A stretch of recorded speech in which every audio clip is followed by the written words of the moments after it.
everybody, it's Doug here. Welcome back to the channel. Welcome back to the continued playthrough of A Touch of Evil, the 10-year anniversary edition.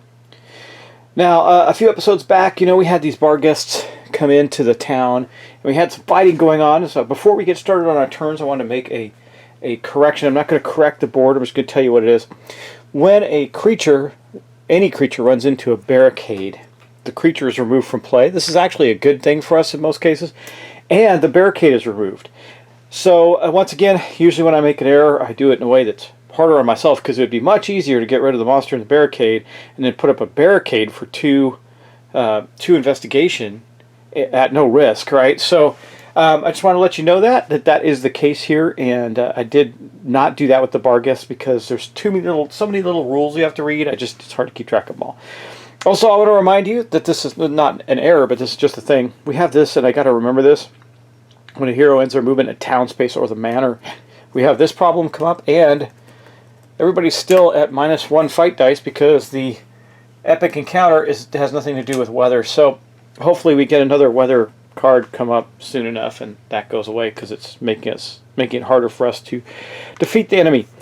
Anyway, one of the other problems we have is I have everybody in town on purpose because they need to do things, like heal and stuff like that. But we do gain an investigation. Yeah, of course, we're going to have, guaranteed, if we stay in town, we're going to have guaranteed villain encounters come out. We might actually have to spend some of our investigation on healing, which I hate doing because the doctor's office is much more efficient. But it is what it is. All right, let's get started. So we're going to pass the torch. The first player token is going over to Katarina, and we're going to start with her turn. Katarina is definitely getting out of town. She has no corner location items. She's very bereft of items. We've got to get her moving around. Now, one thing I'm going to remind everybody is I will probably never go this way around the covered bridge because of one of the abilities of the epic villain, which is that if we go across the covered bridge, we may have to deal with something. It's called the covered bridge. It says when a hero enters or starts their move on the covered bridge space, add 1 dread marker towards the next epic encounter. Now, we've been able to keep that pretty low by not doing things like that. Now that this jack-o'-lantern thing, I don't know how we're going to avoid some of this. We're probably going to have more and more of these epic villain encounters. But let's get started. We're going to roll our first movement die of the game for Katarina. Hopefully it's a good one. It's 6. That is awesome. Now, she doesn't have any bonus movement or anything. But I think we're just going to take her 1, 2, 3 up to the windmill because we need to see if we can get a good pull out of there for her. What do we get? Wicked Altar. Investigation Occult.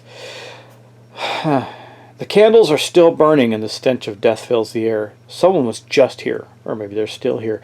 Make a cutting 5 test. Well, it's good for her. Her cutting is not bad. It's 4.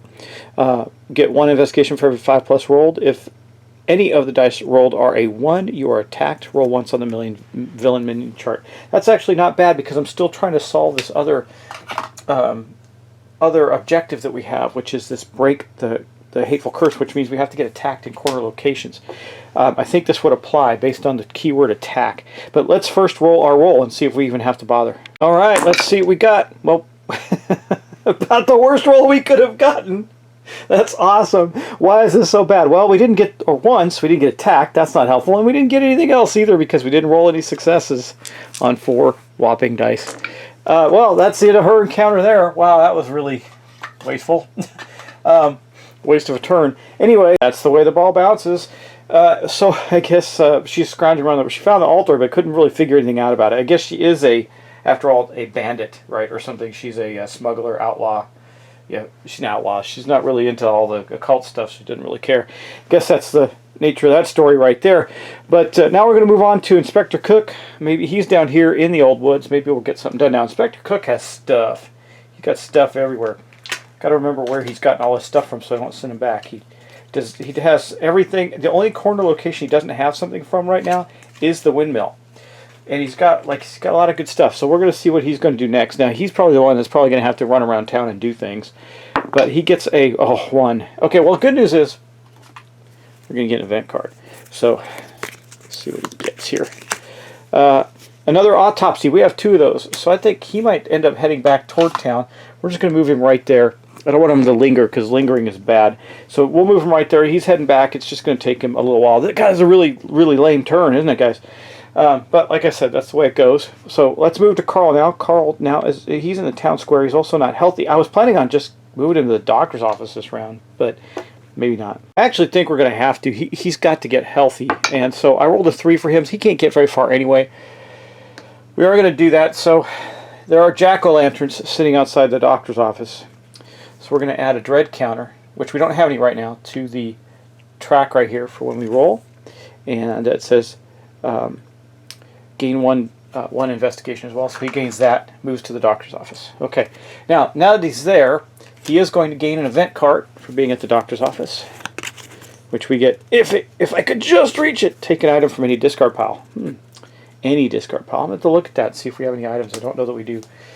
I'll look at that off camera in a moment and see if it's something I want to use, or when. I have 2 of those actually in my event cards now. And then we are going to spend a couple of coin investigation. There's 2 to heal his wounds, bringing him back to full health.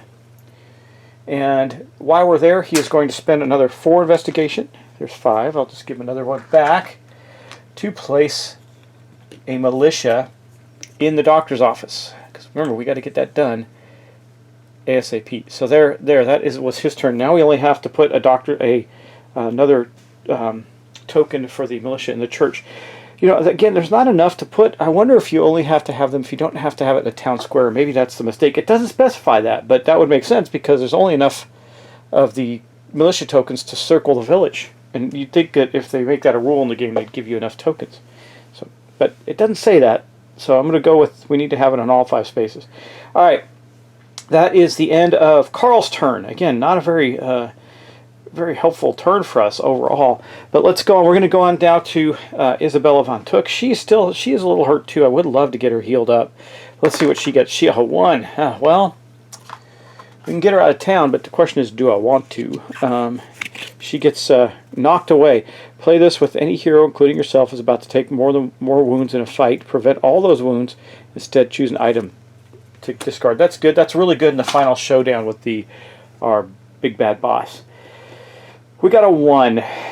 You know, Isabella von Cooke has not gotten any enhancements to her stats at all. No, her stats are all the same as they've been.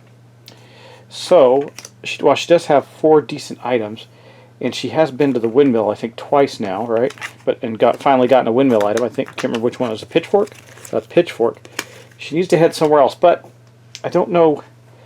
Let's do this. This sucks. Okay, she's going to go to the church. Okay, that's her 1 move. We're going to get yet another event card, so we're getting a lot of those. That's a good thing.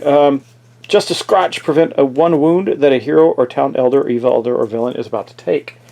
Got to look for those when we go through fights. I've got a big stack of event cards here now. Oh, you know what we could have done before? I'm going to do this since it's hard to keep track of all these things. While Carl was at the doctor's office, he's going to do this. He's going to help in an autopsy and gain a D6 investigation. Let's do that. That just makes sense, right? So he gained 3 investigation and helped with an autopsy. And that's going to give him plenty of investigation. In fact, I'm going to take 2 away. He's got 10 now. 10 investigation on Carl. That's good. Okay. I have so many cards out on the table. I hope you don't mind that I'm retconning those. I think it's worth doing. Okay, we were at the church. I'm going to double check anything I have there. So first thing, I did draw her card already. It was just a scratch. And so, let's see, leading questions. I can do that as an action. Honored. Give any town hero or town elder +2 honor for the rest of the turn. Yeah, that's not that great. Okay. Anyway, we got all those. I gotta have to remember what's in there. All right. So while she's there, there's nothing she's going to do there with the event cards, but she did get her event cards, and she has quite a bit of investigation as well. So she's going to spend 2 of it to make a honor roll. Not very good for her. She's got an honor of 3 to attempt to increase her spirit. All right. She needs to roll 1 5. That's it. She fails. So we do not succeed at that. God, that's been a really bad round for that. And then she's going to spend 4 more, so I'm going to give her 1 back out of her 5. And we're going to I'm going to have to use this, I'm using this Krampus sack as another militia. So we have now every town space has a militia, which is going to push the track up at a certain point in the turn. Let's see, when does it do that? At the start of any turn, which every town space any turn, which every town space in the town is fortified, has a barricaded militia, move the shadow track one step away from darkness. This may not, however, move the shadow track into a different stage. Okay, that's fine. This is during her turn, so it doesn't move now. And the mystery phase is not one of their turns, so I'm not going to count that either. I guess it has to happen on their turns. That could happen 4 times a round, so we can't get it back all the way to the top, but we can get it up to like 16 at this point. That'd be pretty helpful. And I expect we'll have more monsters coming in at some point. I haven't had to fight anything in this round. Wow. And that is actually the end of all of our character actions. Not a very, very helpful turn. Oh, and I need to add one more dread to the board because Isabella stayed in the town. Alright, well, there we have it. We have to do some rolls now for the mystery phase chart. So the first thing we do during the first part of the mystery phase is add another dread. So we have 3 dread there now. We're likely to have an encounter with the epic villain. Let's roll and find out. Okay. Oh, we do. Because, you know, I roll exactly all the things we need to do to make bad things happen. So we're going to take this out, put this right here for now. I mean, I know you want to see those, but I really don't want to. If I can avoid it, they're all very bad. And that means all the dread tokens go away, so that's why we never have any on the board, because we're constantly succeeding at making that happen. And here's our mystery phase chart. Let's see what terror awaits us. A 9. That's not so bad. Maybe. Okay, a 9. A powerful supernatural storm has blown over town. Immediately discard any mystery card that has keyword weather. Yes! Also roll once on the villain mystery phase. Sorry, the villain's minion chart. Reroll any non-event results to see what the evil storm has brought. If the villain attacks during the storm, it does at a random location and adds +3 combat. Ooh, yuck. Okay, well, that's bad. So first off, this is a good thing. This goes away. The weather card goes away. The storm came in and blew it away, so we don't have to worry about that one anymore, but we do have to roll on this chart, and we ignore anything that's not an event. So we rolled a 1, 6. Let's see what 6 is. 6 is a minion. We're going to keep rolling. A 7 is the horseman rides tonight. So this is the thing we really didn't want to happen. Probably the worst of the things that could have happened. The villain attacks. The hero must immediately resolve. Now he's going to go into a random location. So we got to draw where he goes, right? Because it could be not as bad. Let me just read that storm card again. Gotta keep that up there. The storm card, a natural storm. To see if the villain attacks during storm, it does so at a random location. Okay, so it doesn't say random town location, does it? It just says random location. Yeah, just random location. Okay, here we go. Where did it attack? Ye Old Woods. So he attacked here. Now let's read and see what that actually does. Okay, let's see. The villain attacks. The hero immediately resolves a single fight round with the villain. And but there's no villain. This does not count as a showdown. If there are no heroes in this space, instead place 2 investigation there, and the shadow track moves. Oh, man. God, this game is conspiring against me. But anyway, there's going to be 2 investigation at Ye Old Woods. So Inspector Cooke heard the horseman riding there. And just as I get the ability to start to move the shadow track, look what happens. We pass a breakpoint on the shadow track. That means I can't get it back. I could have gotten it up to 16, and now I can only get it up to 12 with my barricades and militia and everything. God, that just really bites. But it is what it is, and that is our roll on the advanced mystery phase chart. Now we have the epic encounter that we have to deal with. Okay, what do we get? Taken to hell. Move the shadow track 1 space forward for every dead town elder. Well, that's 2. If there are no dead town elders, instead the living town elder with the highest honor is killed. Well, good. We don't have to worry about it being killed, and this actually gets discarded. I'm not going to complain about that. That goes away, except we're going to move down the shadow track down to 10. I mean, there's been 3 movements in this one round. This game, I tell you, sometimes it feels like it does conspire against you.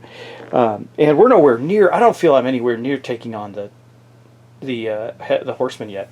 By the way, I mean, we got people that have not visited a single corner location. Like Carl, for example, he has a town bought horse and a cool card that he got from a event, and that's it. So we got our work cut out for us, and it's getting really tough. I mean, we're getting to the point where every time we pass those thresholds, the horseman's getting extra health and combat. He's about to get more combat if this passes another tick across. But anyway, that is the round, guys. So thanks for watching.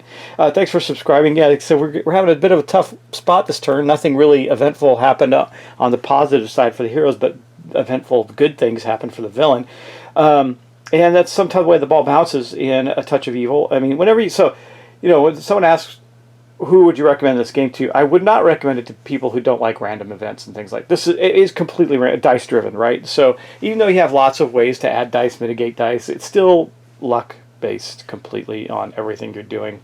It's just really what you play this game for is the great narrative that it tells with you and your friends. And yeah, you probably hear me evoke more emotion on this game than I do in other ones, because you get these moments like this where I'm like, oh man, I was just prepared to push the track up and now it screws me over and the game won't let me. So that's what makes this game fun and enjoyable. So I hope you're enjoying this, and I will see you in the next episode. So take care and stay safe, be healthy, all that good stuff, and I will talk to you soon. Bye-bye.